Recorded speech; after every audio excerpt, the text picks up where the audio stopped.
शेतकरी कर्जमाफीत प्रोत्साहन निधी वाढवून द्यावा लागेल, अन्यथा आंदोलन, बच्चू कडूंचा इशारा। मित्रांनो, तुमच्या सर्वांचं आपल्या शेतकरी मित्र या यूट्यूब चॅनलवर अगदी मनापासून स्वागत करतो।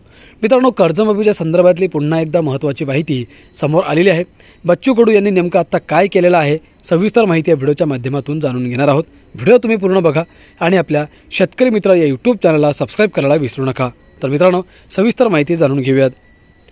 बांधवांनो, शेतकरी कर्जमाफीच्या मुद्द्यावर प्रहार जनशक्ती पक्षाचे प्रमुख बच्चू कडू यांनी पुन्हा एकदा सरकारचे लक्ष वेधून घेतले आहे।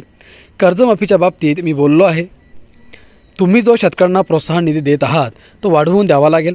आत्ता तरी देता आला नाही तर तो दुसऱ्या टप्प्यात वाढवून द्यावा लागेल। यासाठी वेळेप्रसंगी आंदोलन करू असा इशारा त्यांनी राज्य सरकारला दिला आहे। त्यांनी मुंबईत बुधवारी घेतलेल्या पत्रकार परिषदेत शेतकरी प्रश्नी भूमिका स्पष्ट केली। पुण्यश्लोक अहिल्यादेवी होळकर शेतकरी योजनेअंतर्गत 30 सप्टेंबर 2025 रोजी पीक कर्ज थकीत असलेल्या शेतकऱ्यांना 2 लाख रुपयांपर्यंत कर्जमाफीचा लाभ मिळणार आहे। तसेच नियमित कर्जफेड करणाऱ्यांचाही 50,000 रुपयांचे प्रोत्साहन अनुदान देण्याची घोषणा मुख्यमंत्री देवेंद्र फडणवीस यांनी अर्थसंकल्पात केली होती। याची आता कारवाई सुरू आहे।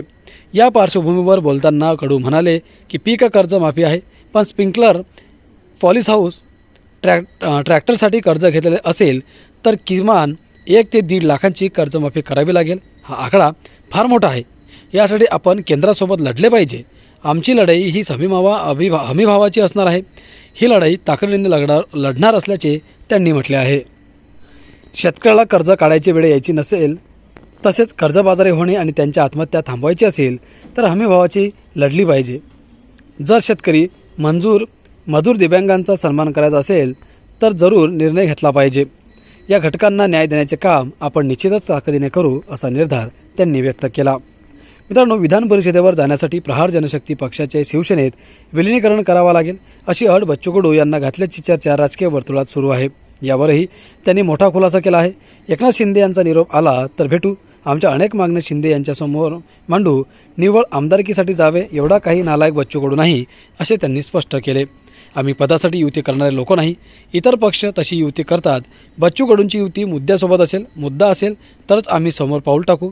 आमची हमीभावाची लढाई आहे। मेळघाटातील काही प्रश्न आहेत, संत्रा, ऊस, द्राक्ष, कांदा उत्पादकांचे प्रश्न आहेत, शेतकऱ्यांचे प्रश्न आहेत।